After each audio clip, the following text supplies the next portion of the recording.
It's ding ding, two men in a ring. We put pride in your stride and a quiver in your liver. You want 'em, we've got 'em, coming to you. Loud and proud, he's the biggest, he's the baddest. It's Mr. Gavin Davis on the Gavin Davis Podcast Show. Good evening, everyone, and welcome to the Gavin Davis Podcast with my co-host, my good friend Dave Bruff. Tonight's guest, he needs no introduction, but I'm going to give you one anyway because I've prepped it. So here we go. Our guest today is a 4th degree Brazilian Jiu Jitsu black belt. He is a 6-time world champion. He is the only American to have won the ADCC Submission Wrestling World Championship and the IBJJF Worlds at open weight. In 2007, he was regarded by Gracie Magazine as the best submission wrestler in the world. He has coached multiple world UFC champions, such as Frank Mir, Randy Couture, Vitor Belfort, Vanderlei, Joe Daddy Stevenson. The list is endless. Myself and Dave want to welcome to the podcast Mr. Robert Drysdale. Thank you for coming on, Robert. Thank you, David. Thank you, Gavin, for having me. I appreciate the opportunity. Thank you for the kind words. And yeah, it's an honor to be here. Thank you. What we're going to do, we're going to start briefly with your background. So, reading your biography, I noticed that you were born in Utah. Now, I've been lucky enough to go to Utah. Absolutely beautiful place. Can you tell us about growing up in Utah and then moving it to Brazil and how you got into sports, martial arts, and your Brazilian Jiu-Jitsu?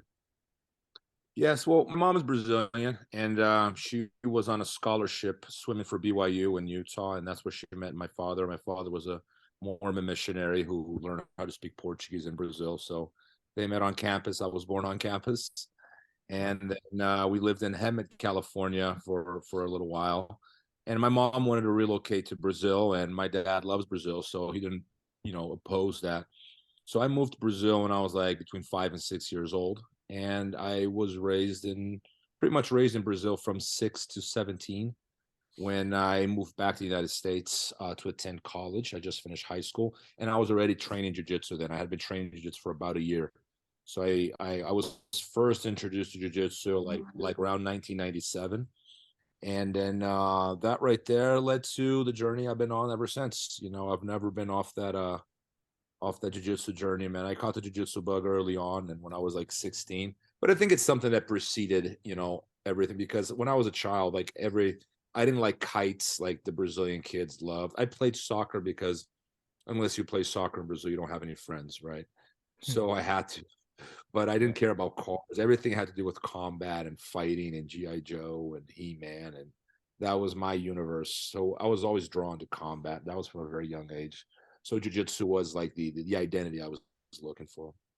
Okay. Can you discuss about actually when you were learning your BJJ in Brazil, what that was like and the experiences you had in it, as a teenager coming into an adult doing that?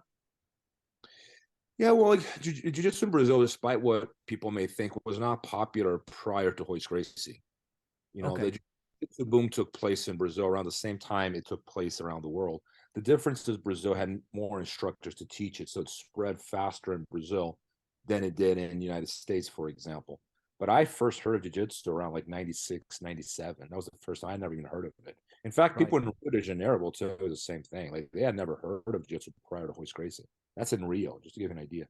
Yeah. So it was a very niche sort of thing, but the word jiu-jitsu was associated with what they called pit boys at the time in Brazil. So there were these hooligans, basically. They were, these bad boys walking around with their pit bull dogs, and they had a reputation for being troublemakers and for beating people up, for just basically hooligans, and then people were terrified of them. They're in the press all the time. So jiu-jitsu, when it first became known in Brazil, was not necessarily under a good light. It was associated with cage fighting, blood, and street fighting, basically. Yeah. As a 16-year-old, I was drawn to that. I'm not proud of that today as a mature adult. I'm embarrassed to say that, but as a 16-year-old who had a tough upbringing in Brazil, that was a very welcome identity. I was very eager to embrace that and go, well, I could see myself being one of them. And It didn't last long. It lasted about a year, that phase, maybe 2, and then I got caught the competition bug. But you know, it was a powerful thing to be able to be so respected so quickly simply because you're wearing a T-shirt that said jiu-jitsu on it. Yeah, yeah, We laugh at it today, but at the time, that's pretty much all it took because I was a white belt. I didn't know how to fight, but I yeah, thought I did. So, you know, and the belief sort of gave me a sense of calm and confidence and belonging that I think that all teenagers are yearning for. yeah. What team were you training with at this time? Was it Alliance? No, I started in a school in Brazil. Actually, believe it or not, I started in a school. The only traditional jujutsu school in Brazil is the one I started in, believe it or not. Right. Because when I was looking, this is a 97, I didn't know the difference. So I went to a school called Morganti Jiu-Jitsu. And it was a Japan, it was like, it was, you know, it was a mix of, I want to say Shotokan karate and judo. That's really what it was. Yeah. And I trained with them for about 6 months, and then they went out of business. And then I went to the other jiu-jitsu in town, which is what we call Brazilian jiu-jitsu. And it was with a man called Otávio de Almeida Jr. And his father was a very influential character in development of jiu-jitsu in São Paulo. So he had a lot of history. And I trained with him for about a year. That's when I finished high school in Brazil and I moved to the United States. So the first team was AOA, Academia Otávio de Almeida. And then when I moved to Las Vegas, I was training with the Luis Pederneiras Association, which was Right. a no school. Gustavo Dantas, Steve Da Silva, John Lewis. I met Andre Pederneiras as a teenager, you know, so we have a long history with those guys as well. I met BJ Penn in those days. He was Yeah. Tony D'Souza. A lot of, like, I mean, guys like Tioshi Kosaka, Maurice Smith, Frank Shamrock, Chuck Liddell, Tito Ortiz, they were regulars at the gym. When I was training with those guys when I was like 16 years old, Yeah. you know. But and then I trained there for about 2 years. I moved back to Brazil when I was like about 18, 19. I moved back to Brazil and I started training at a team called Maromba from a guy called Paulo Strecker, who was a student of Saraiva, who was a student of Carlson Gracie. Right. Okay. I trained with him for about 2 years before I started training in Sao Paulo with Leo Vieira, Terere, Damian Maia, Eduardo Teles, that crew. And that was around the same time Alliance split. A lot of people believe I'm from Alliance, but I actually joined them right when they split. So I was actually technically never part of Alliance. I actually had one practice at the Alliance headquarters in Sao Paulo under Fabio Gurgel. Yeah. The one practice.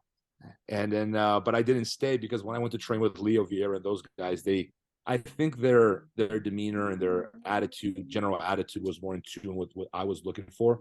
It was a more relaxed environment, more of like, I don't know, they just felt friendlier, and I like that crowd better, and I don't regret it. But I was actually technically never part of Alliance. Yeah. Okay. I want to just, before I hand you over to Dave, I want to discuss some of your matches that you've had against the likes of Marcelo and Roger Gracie and people like that.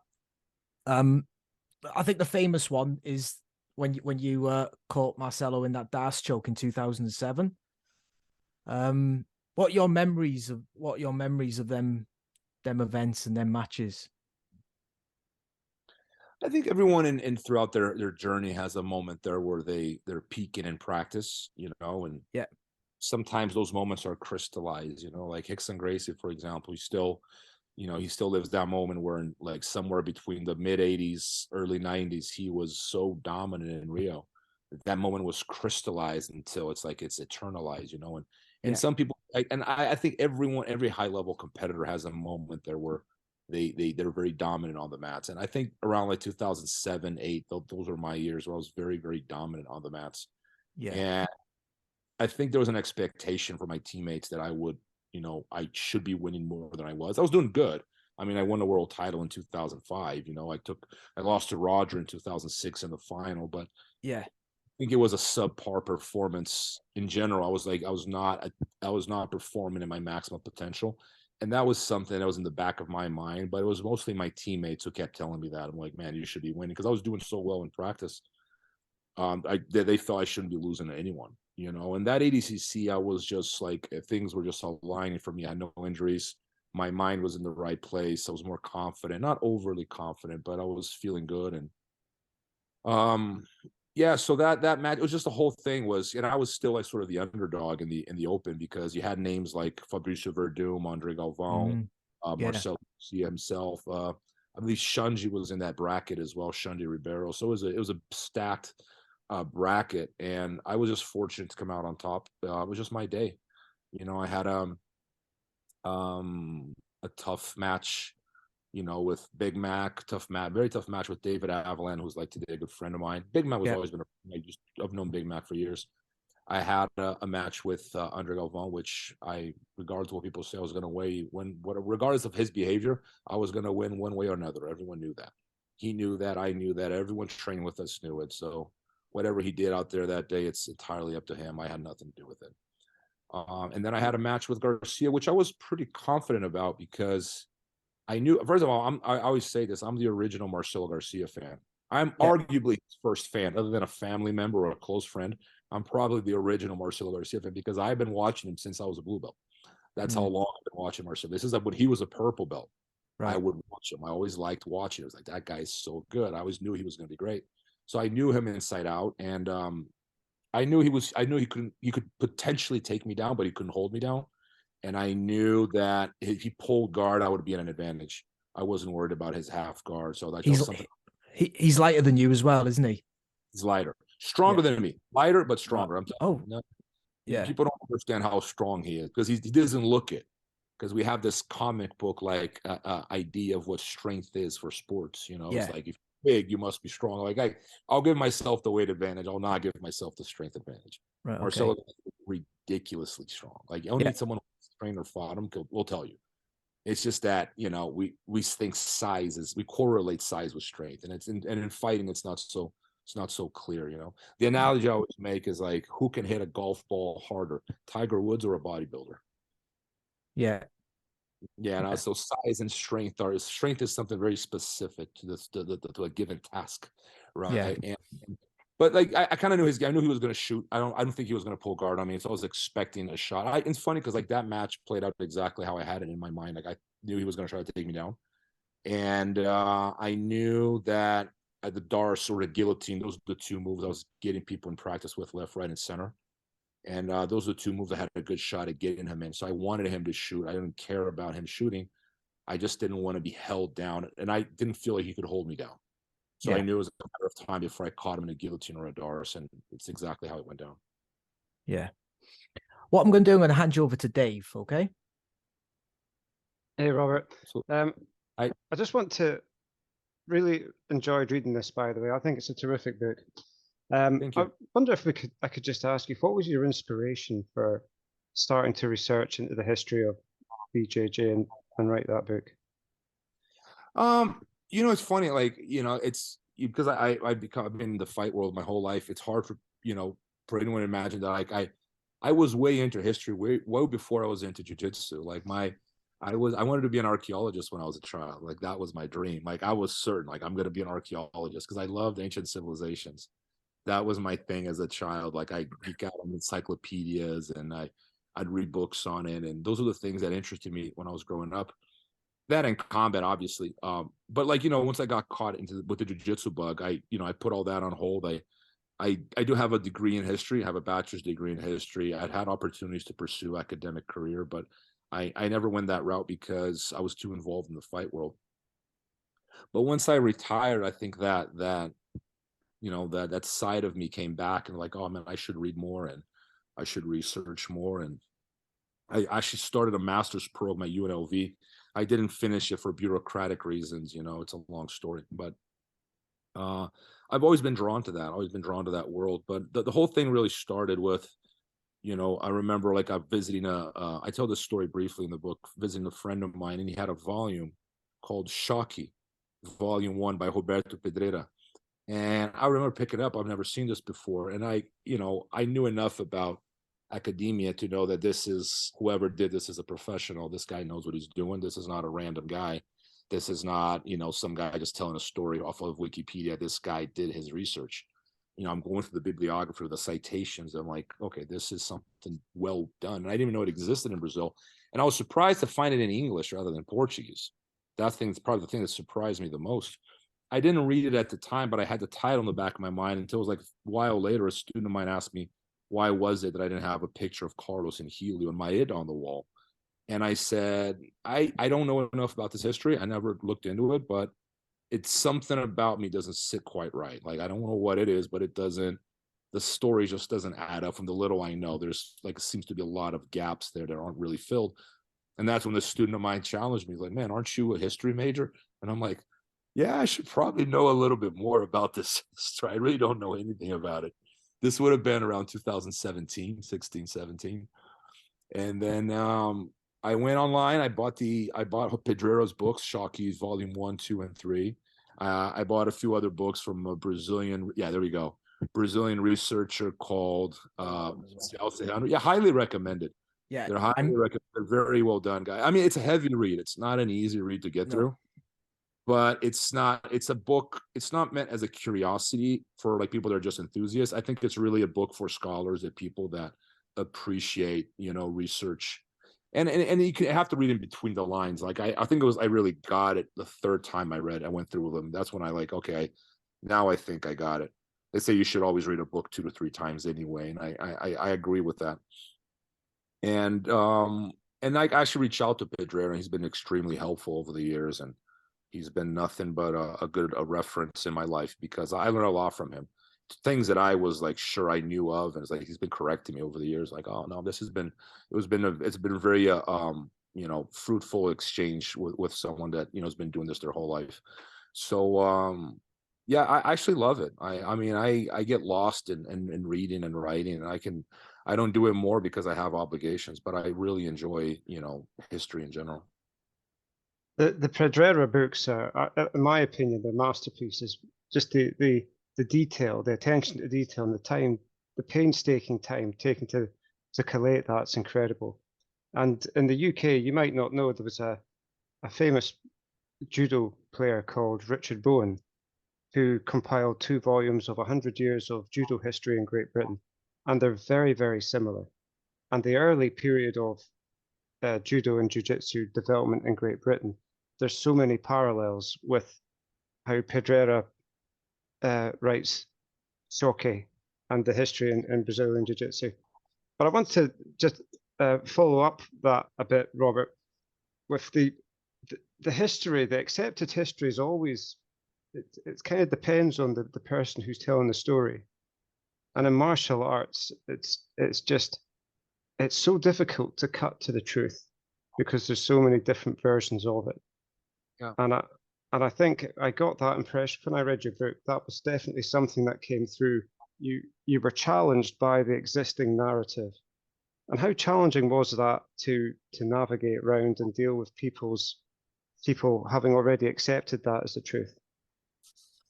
I mean, honestly, in some ways, like, because I came from a competition background, and like, people in the community, they, knew who I was. Like, in some ways it helped promote the book, but in some ways it made me a non-credible person as well, because people looked at me initially and go, clearly Robert has an agenda. And I have an agenda. I like this story and I think it should be told accurately. And sure, if my documentary sells and my book sells, like, great, like, I'm not going to tell you that I don't like that, but that's not why I did it. I'm very confident about that, because like, if I over the years, if I do the math, I probably lost money on this project, if anything. But I enjoy telling the story. I enjoy investigating. I enjoyed learning about it.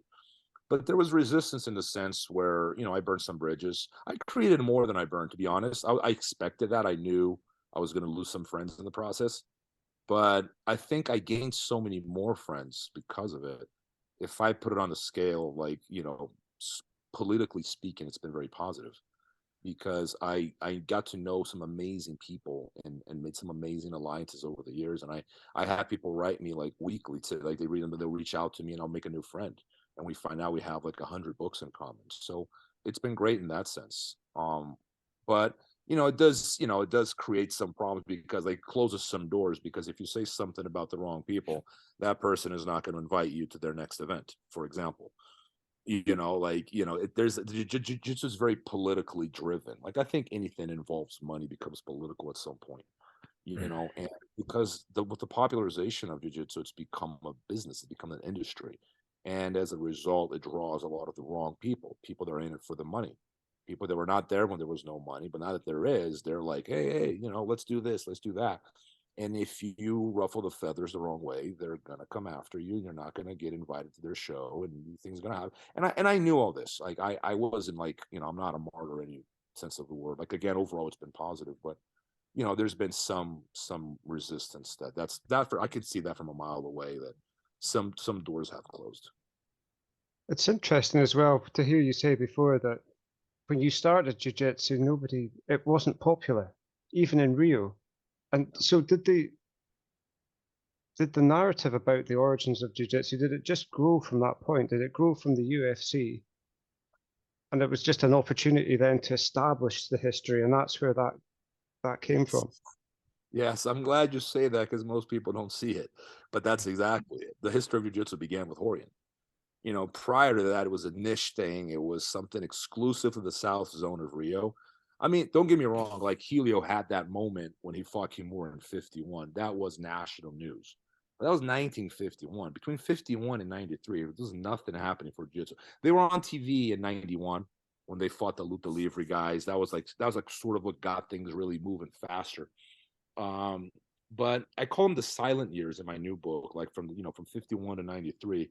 And I think that is like probably the most underrated, underspoken about like aspect of this story is say what you want about Carlos and Helio, but the resilience of sticking to something for 4 decades that no one cared about. I mean, we're talking tournaments here with like a half a dozen people. Like I was talking to, I interviewed like Orlando Saraiva, and he was telling me the first state championship in Sao Paulo, which he was even smaller than Rio, had 32 competitors. I mean, in Rio, they had 1 to 2 tournaments a year. And even so, they're fighting. These guys would say, we're fighting the same people over and over. There was no one to fight. It was just us. It was like people in Rio did not know about this. And I've heard this from multiple interviewees. They said the same thing. Like, no, we had never heard of jiu-jitsu prior to like, either someone bringing us in randomly or like Horace Gracie was the one that really. So the narrative really, it was constructed backwards in a sense. Right. It was because Horian did such an outstanding job at popularizing jiu-jitsu in the US that people are asking him. And I mean, you can't blame Horian. He didn't know the history. That's one. He only knew what he saw. And throughout his whole life, he saw his father at the center of jiu-jitsu because Helio was the political leader of jiu-jitsu from Carlos's retirement all the way through to the early 90s, and he was that figure. So he pretty much made in what I call the heliocentric, interpretation of events. Like it's Helio as the center of everything. But, after reading Shockey and going to the Brazilian National Library and talking to some of these old timers, you get a very different story that comes across. Like, wait a second here.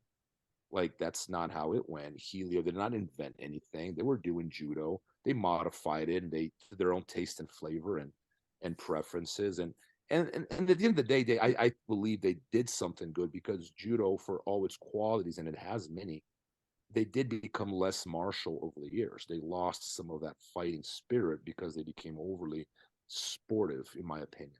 And the Gracie family did keep that martial spirit alive, even if some of their tactics weren't the most noble to keep that alive. They did maintain an ethos of a warrior-like ethos that survived the ages. And it's interesting, like we're kind of becoming what we used to criticize. This is my critique of modern jiu-jitsu. We've become what we used to criticize because we've lost that same spirit. Robert, you were just saying about they modified the jiu-jitsu from the judo. I just want to ask a question on something I got told in Japan in 2017, which I spoke to Dave about it. I spoke to quite a lot of my friends, and I was wondering what your opinion is on this. When I was in Japan, I was training at Axis, one of Hickson Gracie's places out there. And one of the head instructors was saying that the reason that Brazilian Jiu-Jitsu got to where it was and where it is today is because of the cultural differences between Brazil, the UK, and Japan.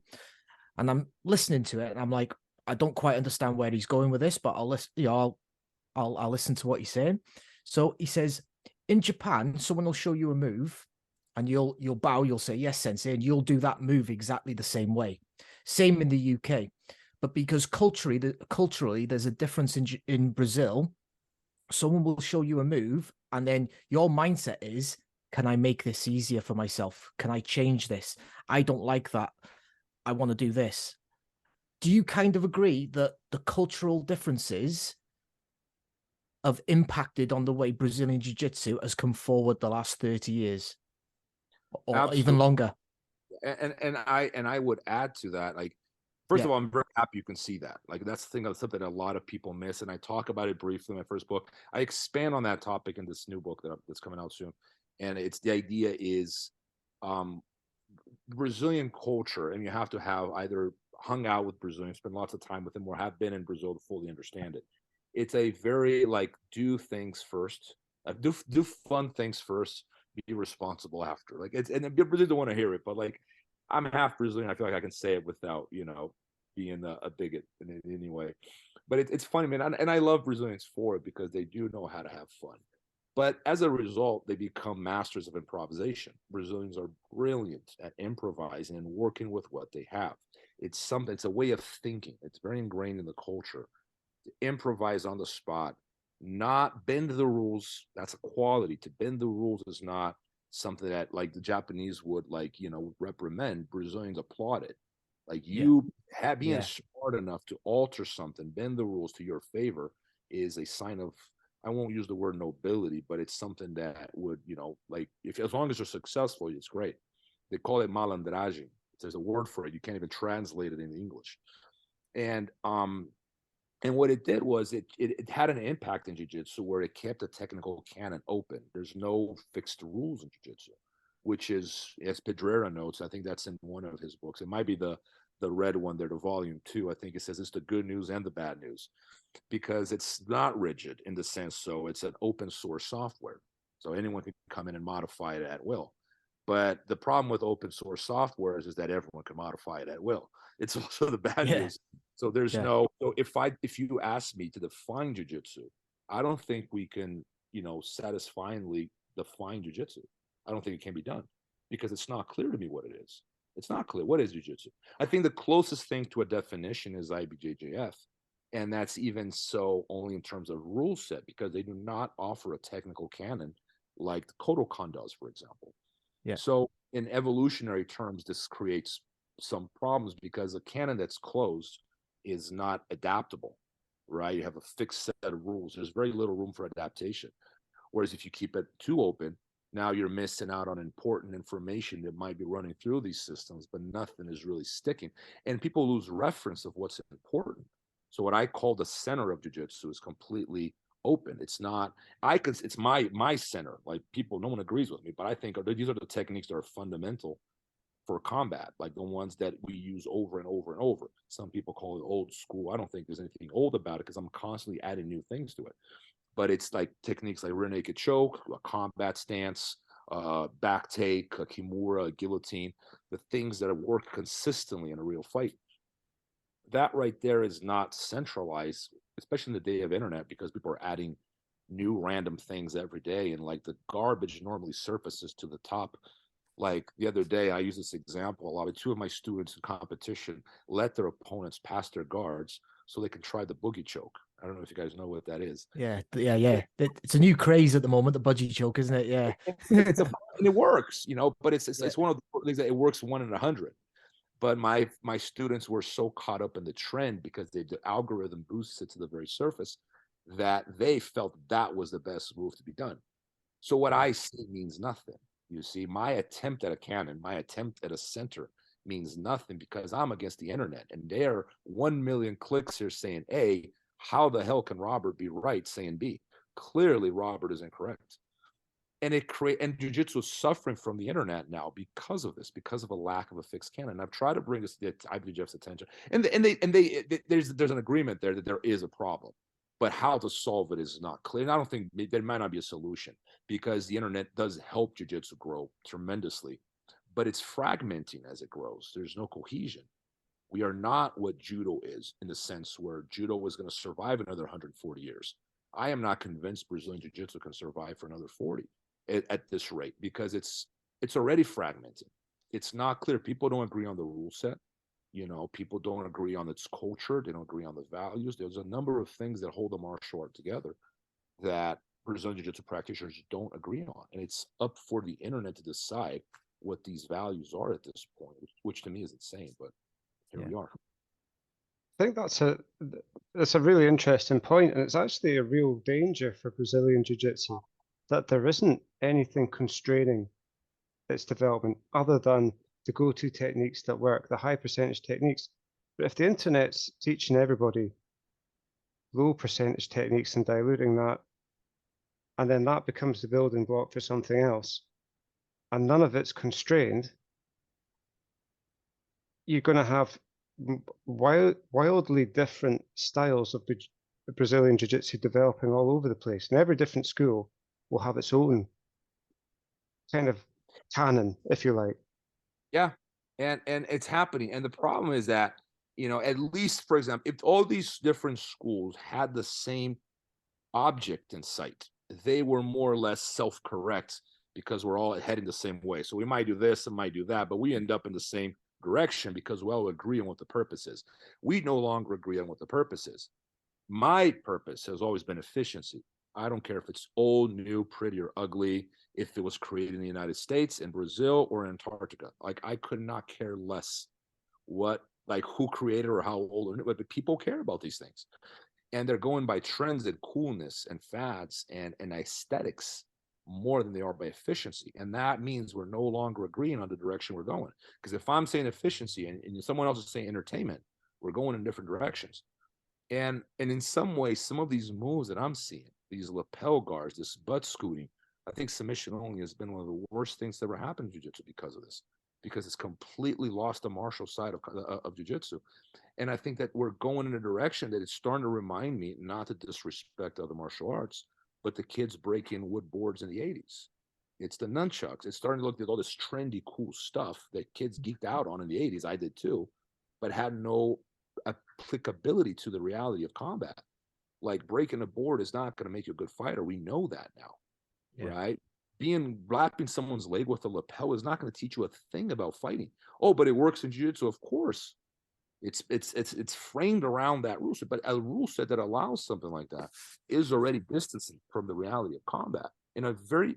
I mean, I love the guys from Dagestan. Khabib to me is, as a human, as a fighter, I love Khabib, and I hear them critiquing jiu-jitsu all the time, and people get mad, and then they ask me, Rob, what do you think about that? I'm like, I agree.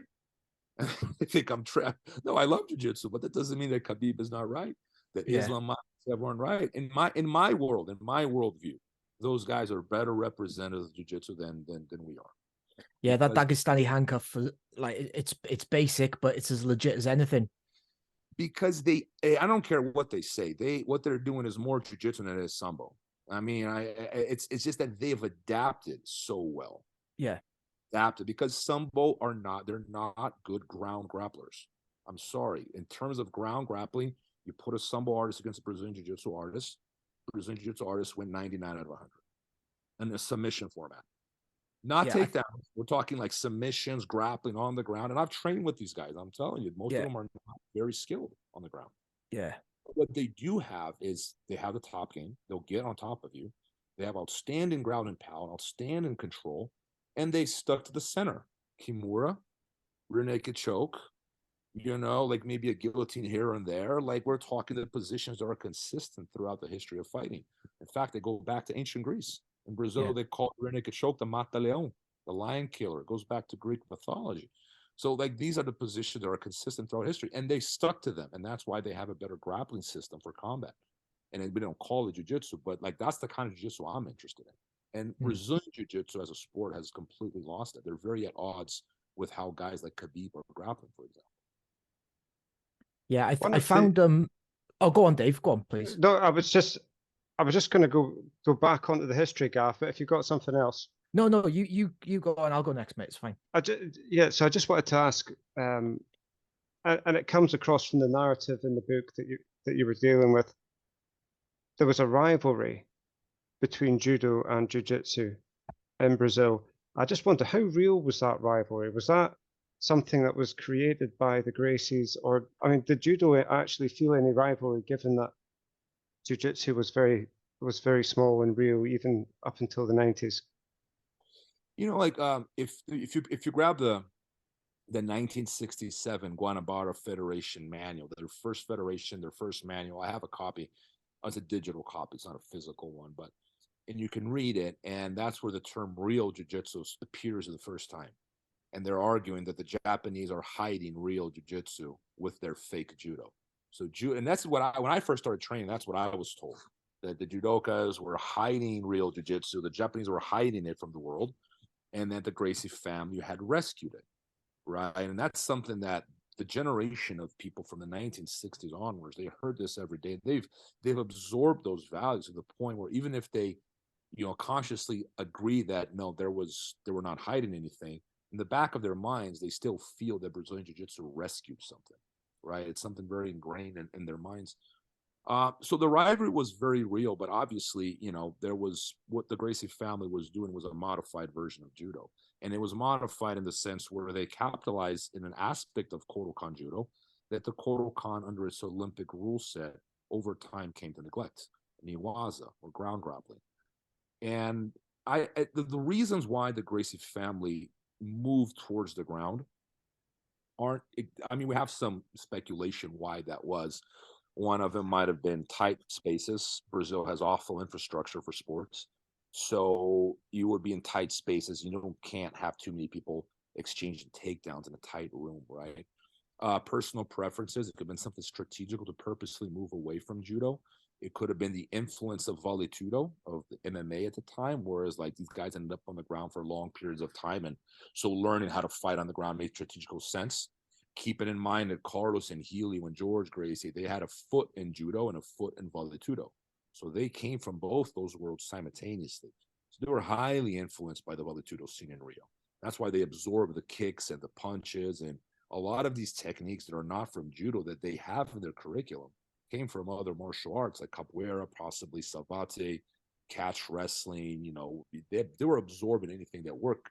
Capoeira, surprisingly, might have played a bigger role than people realized. But and I think that the rivalry, it's not clear to me why I think it has to do with their personality. I think Helio and Carlos had very domineering, territorial-like personalities. They were very proud, very ambitious. It was not, akin to their personality to submit to a hierarchy in judo. I can't see them doing that. So they want to do things their own way, and that's exactly what they did. And they stuck to their guns. They've absorbed these values, like Tufik Kairos in his PhD dissertation. I'm not sure if you guys read him or not, but he's very worth reading. Yeah. He calls it the patrician ethos, which I think is a very appropriate term because you have that Latin American elitist kind of mindset that you have to have lived in Latin America to understand what I'm talking about. It's colonial. It's very backwards, but it's very ingrained in the culture. And they have that, but they added a martial element, a fighting element to it. So we belong in a higher place of society. We will not submit to the Japanese.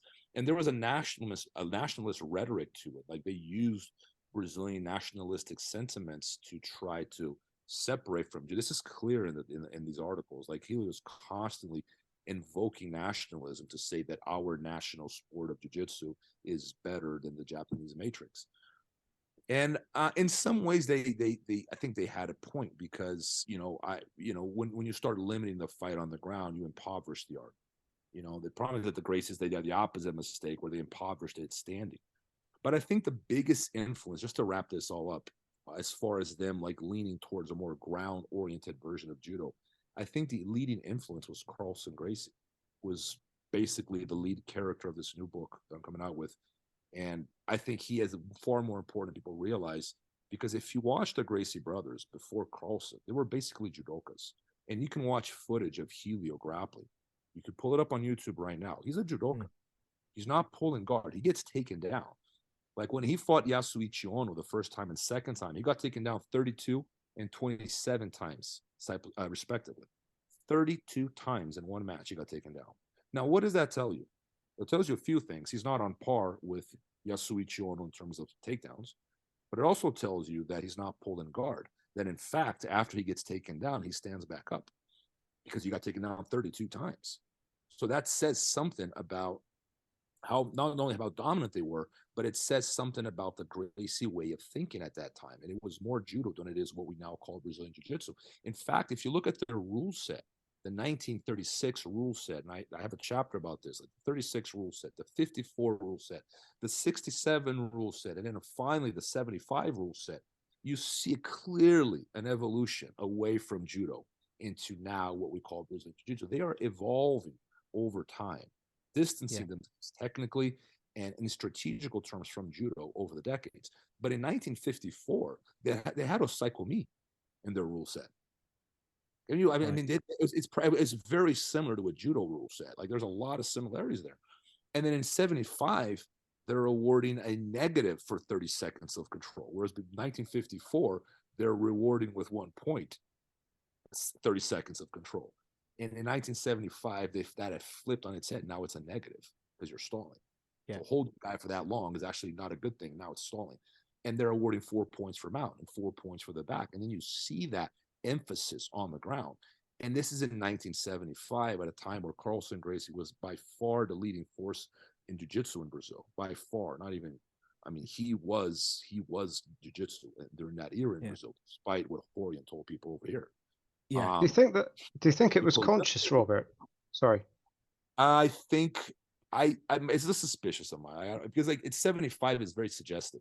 I think that's a moment where Carlson was the biggest team in Rio and he was in the federation. I think there might have been his finger there somewhere, but I think it was an understanding they had. They the more they drifted from judo, the more they can claim that they were different, you know, and they leaned towards the ground. And it might have been an accident, but it worked in their favor. So it was one of those fortunate accidents that becomes a strategy because it's so successful.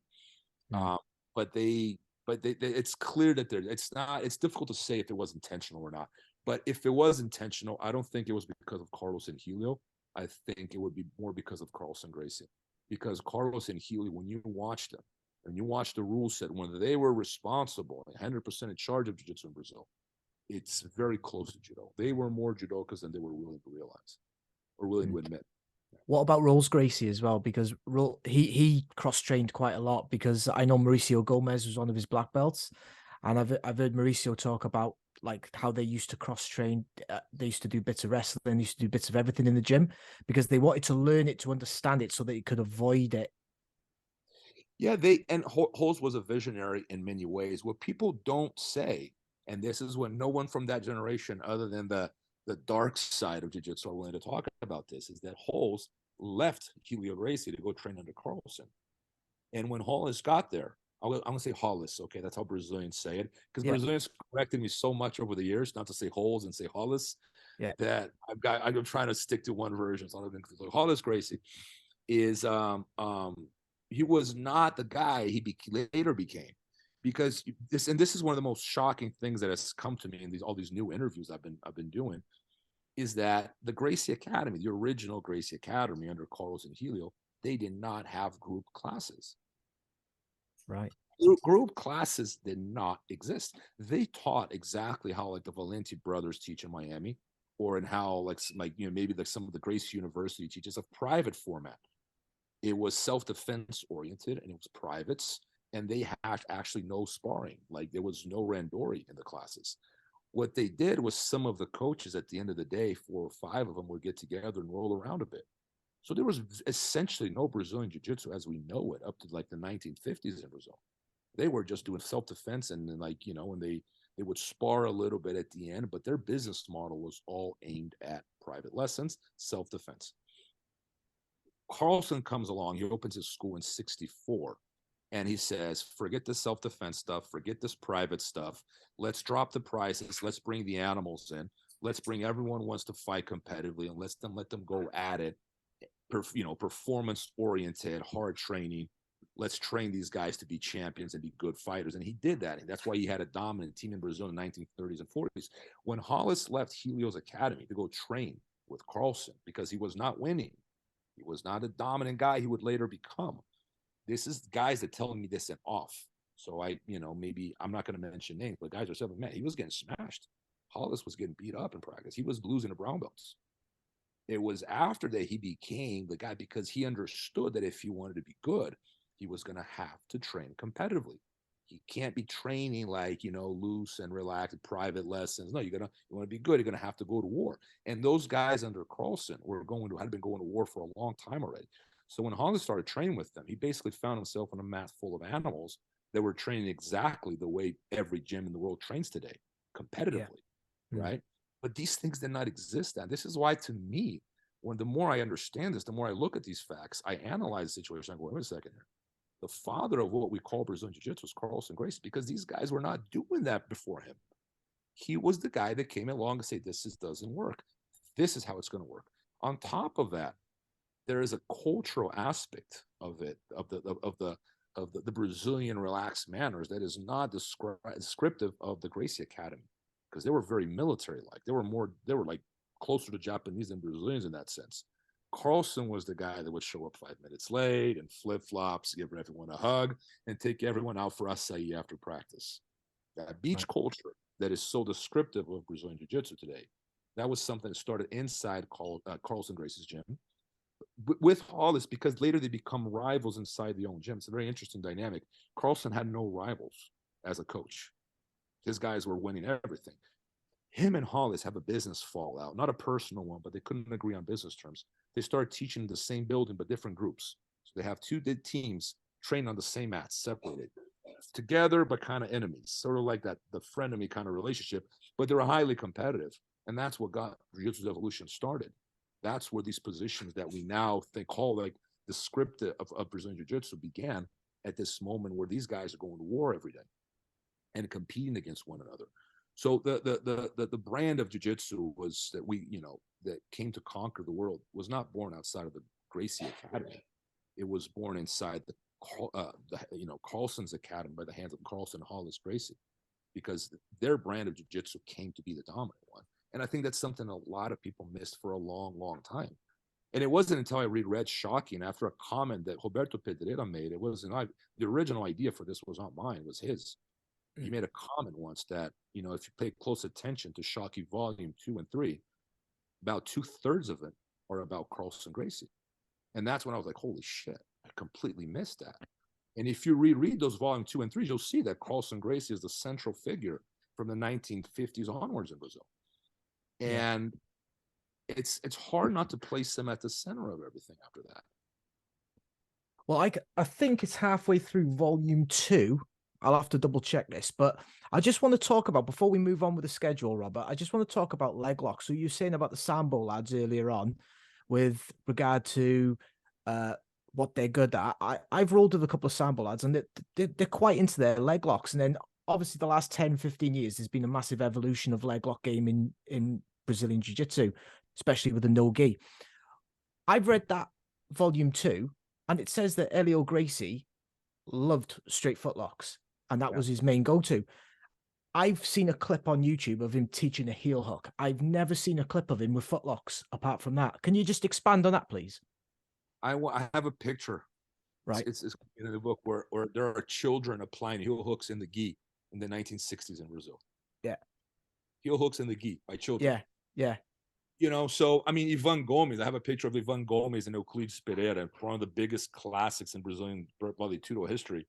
And they're in the 50-50 position, exchanging blows in the 50-50 position. Like, it's like the idea that we were ignoring half the body is, I don't want to offend people, so I gotta be careful how I say this, but it doesn't add up. It's just simply incorrect. What has changed is that, and this has nothing to do with the fact that jiu-jitsu is popularized in the United States, because there's this whole American jiu-jitsu nonsense now that's taking a life of its own. It's like, oh, we are revolutionary. No. That's called modern technology has allowed for knees to be reconstructed.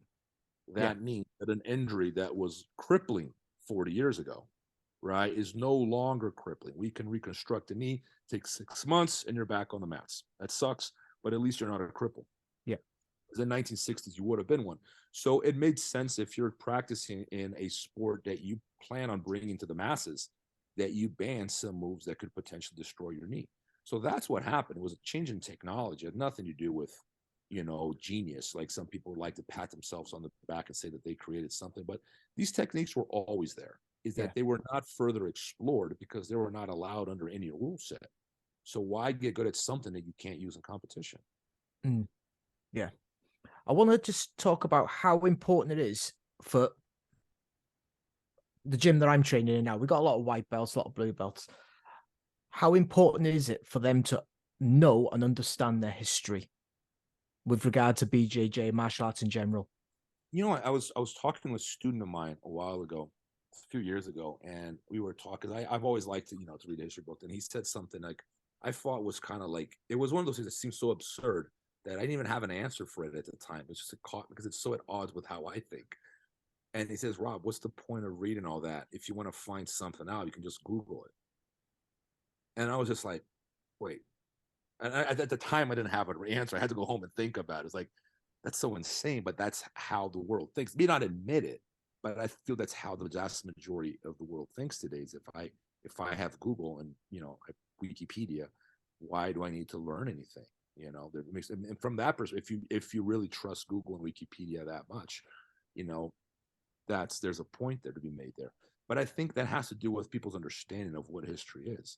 Like people look at history like, I'm supposed to know George Washington's date of birth and, the day that they signed a Declaration of Independence and some other date and when that event happened. And maybe you have memorized like 3 different reasons why that event took place. And that makes you a historian. That has nothing to do with history. History is about teaching you how to interpret information. It was something that I think Pedrera brought this up. And I love how he framed it. He said something like this. He went, history is not about what happened. It's about the quality of the evidence available. And that's when I was like, that's it. It's about the quality of the evidence. And you learn how to read. This fake news mania that we're watching, fake news is whatever I don't like. Whatever I like is real news. Whatever I don't like. That's a perfect example of what happens when people are taught to trust Google and Wikipedia like sources of knowledge, because they have not been taught how to filter information. They have not been taught to critically analyze that information and look at the quality of the evidence, ideally passion-free. So you're not falling into your own biases, right? And talking to people about this, it's almost like, Rob, you're up against the internet. Clearly the internet must be right. You have to be wrong. It's like, no, but if you ask any scholar is going to tell you the same thing. Oh, but these scholars don't know what they're talking about, because now academia is under attack too, because these scientists don't know what they're talking about. I got Wikipedia and I got this guy with a blog and a YouTube channel. They know what they're talking about. And that's kind of the world we're living in now. Like I detest all this, but it is what it is, I suppose. But there's a lot of that going on. People don't see the point in learning how to think. They think that having access to knowledge equals wisdom or the ability to filter that information. They're very different things.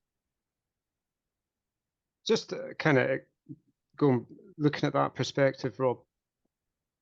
So the kind of narrative, and you mentioned it in your book, is Maeda important because of Carlson Gracie's narrative? And I just want to know your opinion. How important was Maeda for Brazilian Jiu-Jitsu? Carlson Gracie was the one that said, like, it was, well, who would Maeda be if it weren't for Carlos? And that kind of opened like all these doors when he said that. I'm like, holy cow, this is so true. Like, Carlos is the one who created Maeda. No one would have heard of Maeda had it not been for Carlos. Kodokan, if you go to the Kodokan Museum in Tokyo, there's a picture of Maeda on the wall. That's them saying, yeah, we got that ball rolling in Brazil, which is true, but what did Maeda actually do? I don't know. Till this day, the obsession with Maeda is like, it is nonsensical. Like, what did he actually do?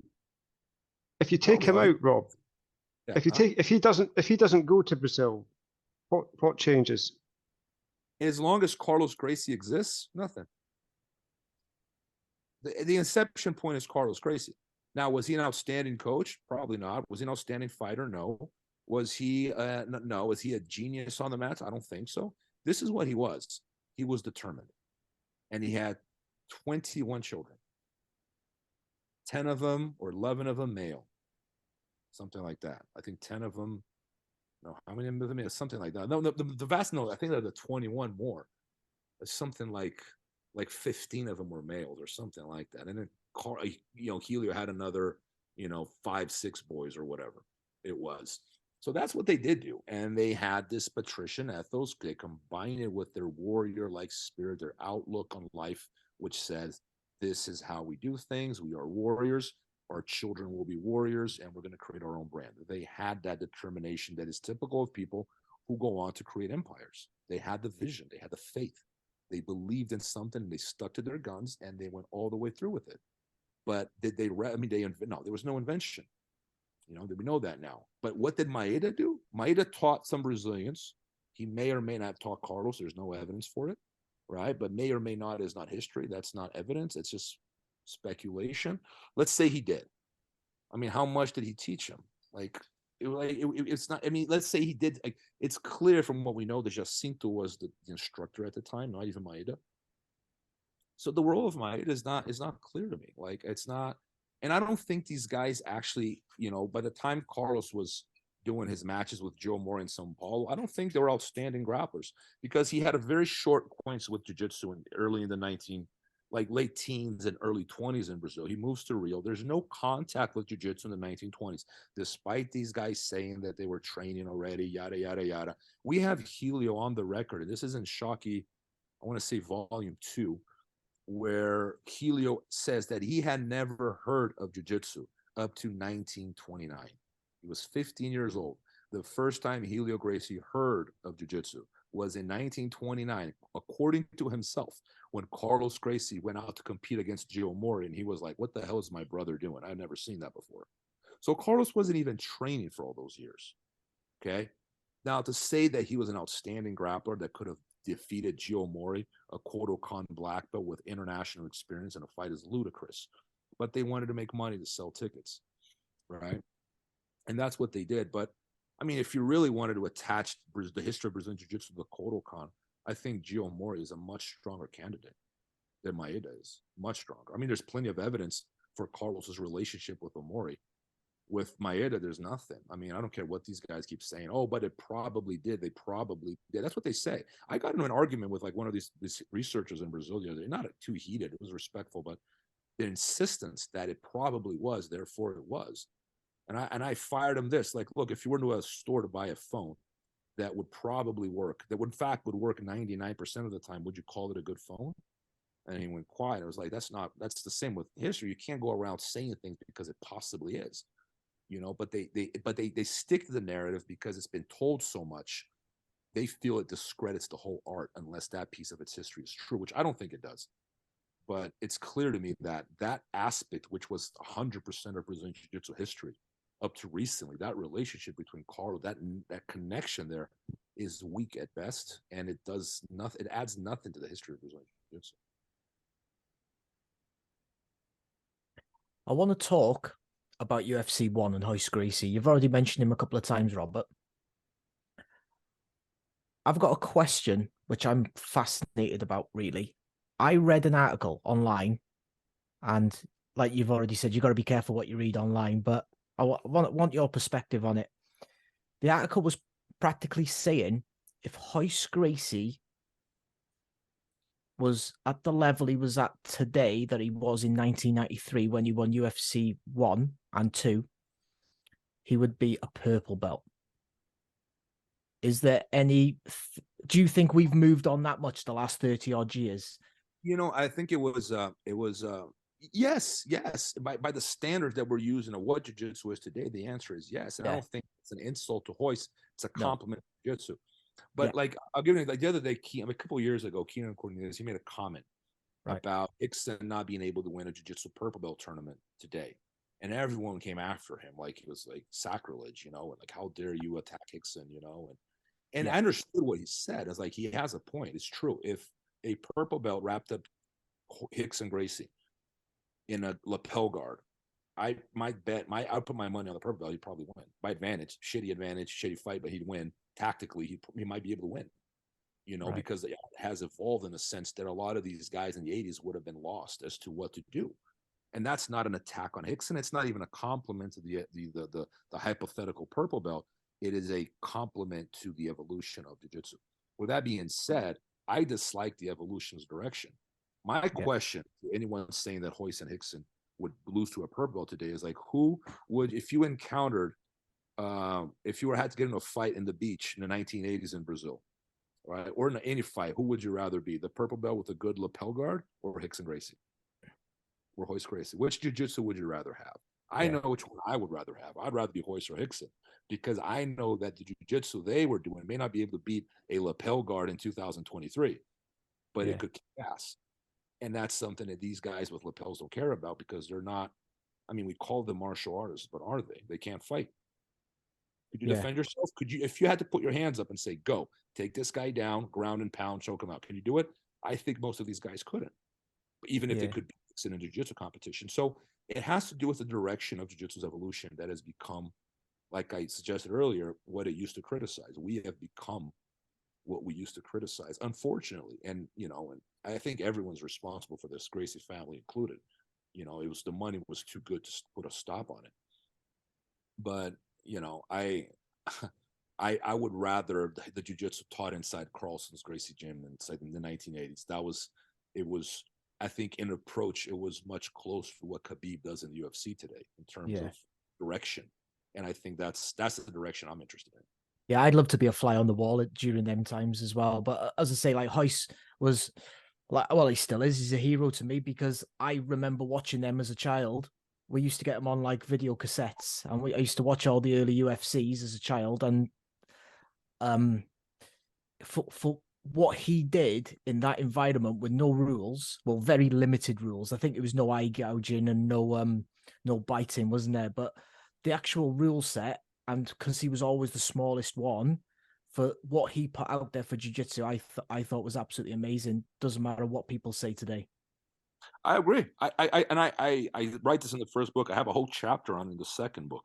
Yeah. Like I talk about my upbringing in jiu-jitsu and how Royce was a hero of mine. Yeah. Because when I saw what he was doing, I was like, I don't know what that is, but that's real, and that's what I want to do. I want to be like that guy.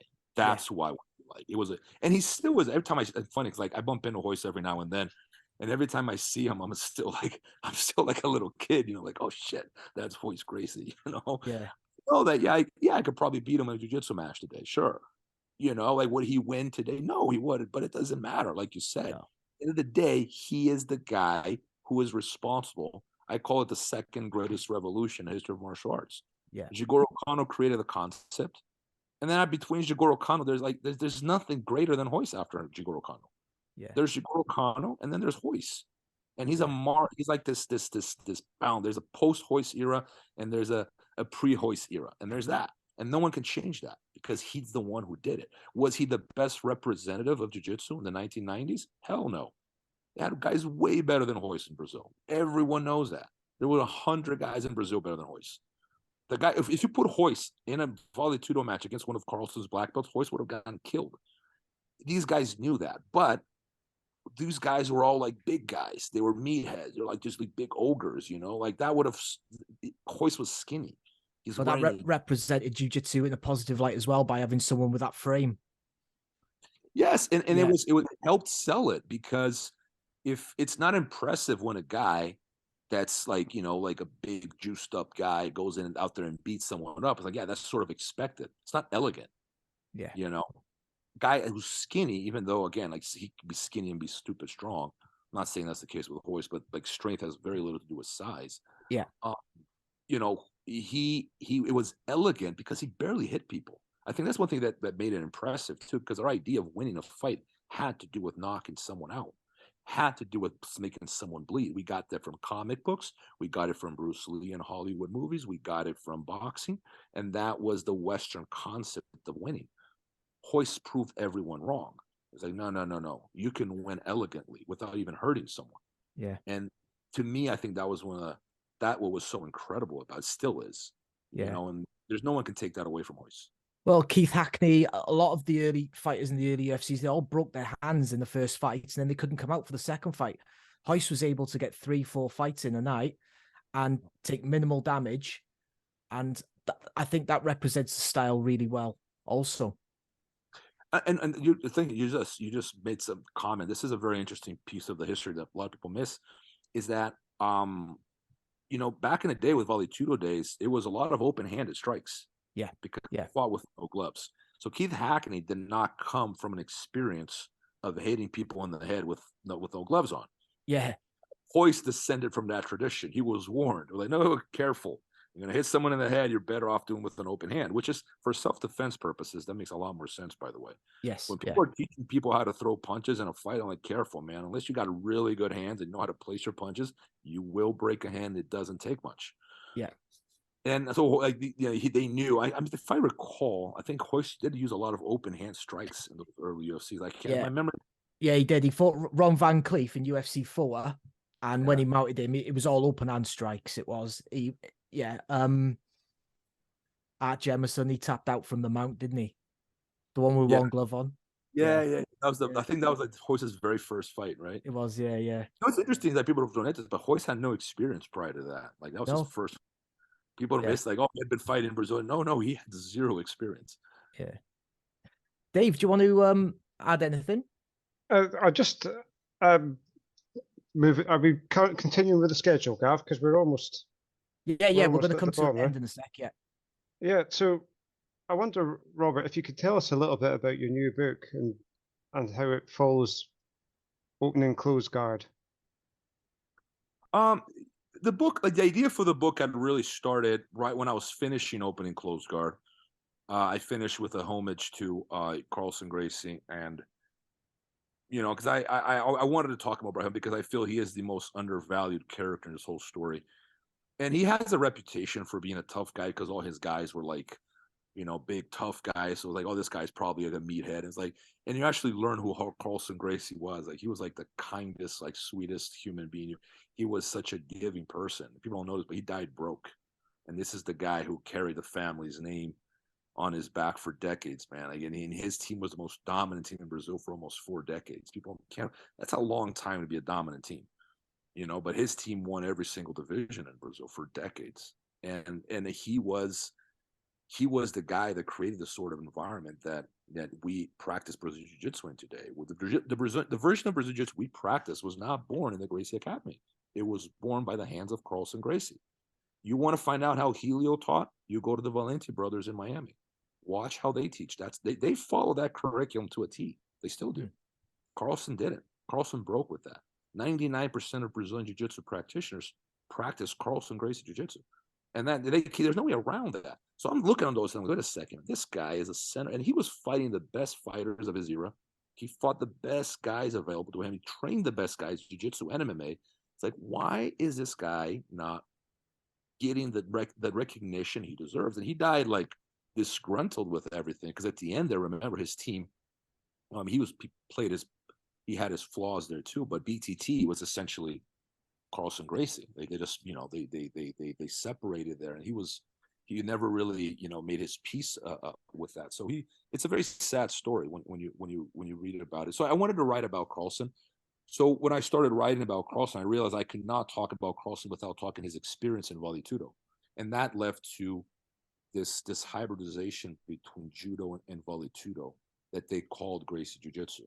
So I start the book with the birth of Vale Tudo in Brazil, how the Gracies combined judo with Vale Tudo, with their own personal ethos of the patrician ethos, like, we belong in a higher place in society. We are not like you. We are better. We are Gracies. Like, they had that. It's very ingrained in the family, and it's a positive thing. I'm not trying to attack them, but when I say this, it worked, and it worked, and that's why I have a job. So I'm thankful for it. But it was an ingredient. It was an unusual ingredient, and it played a role in all this. And then we went from that to talking about, Carlson's role as a fighter and how Vale Tudo shaped his way of thinking, as I argue, talking about the evolution of the rule set from judo to what we now call Brazilian Jiu-Jitsu.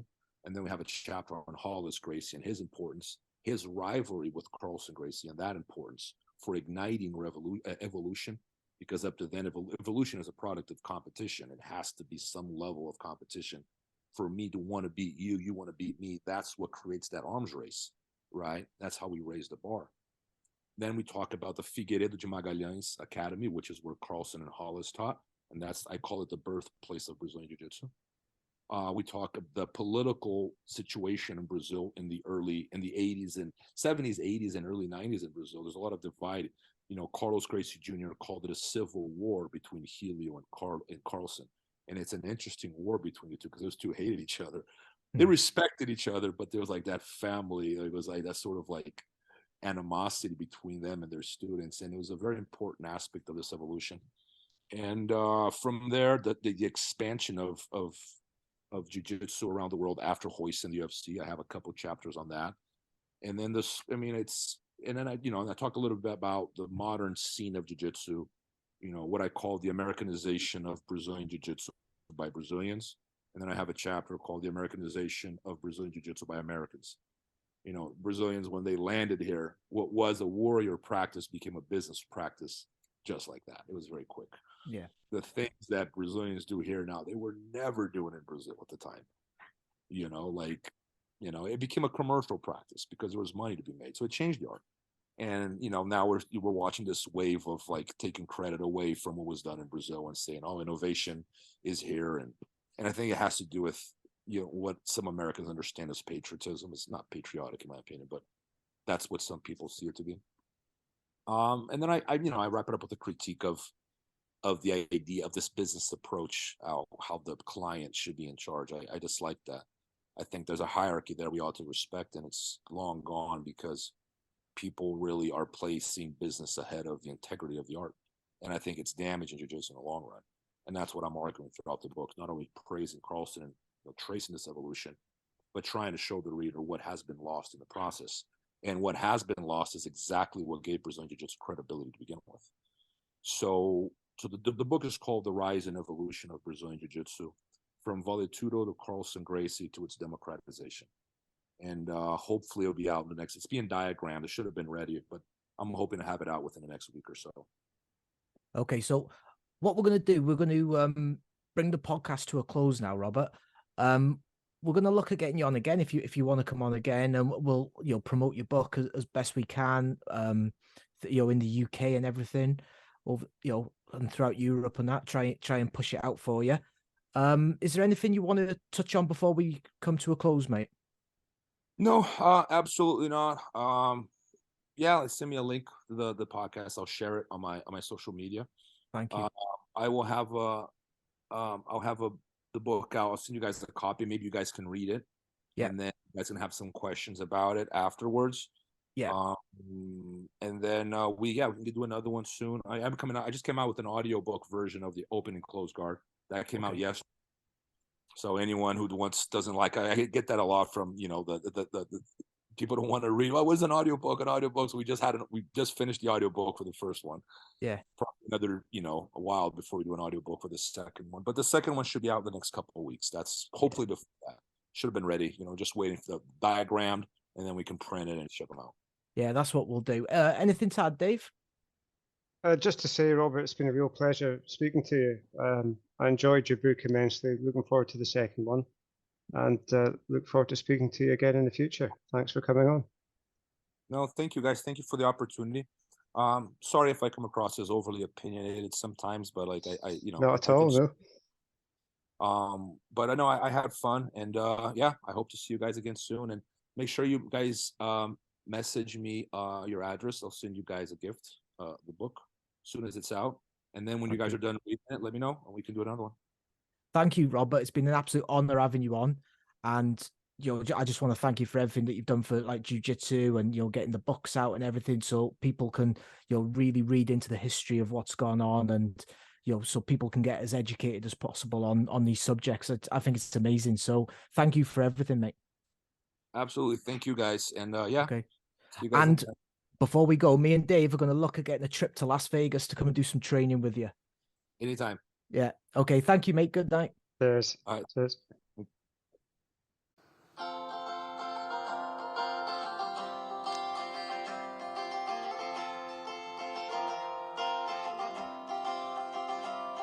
There's a brand new podcast on the scene, talking all things martial arts. If you've never seen a podcast, it's a brilliant place to start. So like, subscribe, or download to the best thing on the net. Yes, he really is that tiny. Please do not adjust your set. You can watch it on your telly, you can listen on the go. Tell all your friends and family, tell everyone you know. Feel free to leave a comment, tune in, give us a share. The only host that I know gets his keys from Build-A-Bear. The Gavin Davis Podcast. The Gavin Davis Podcast. Jump on board, we'll have a real blast on the Gavin Davis Podcast.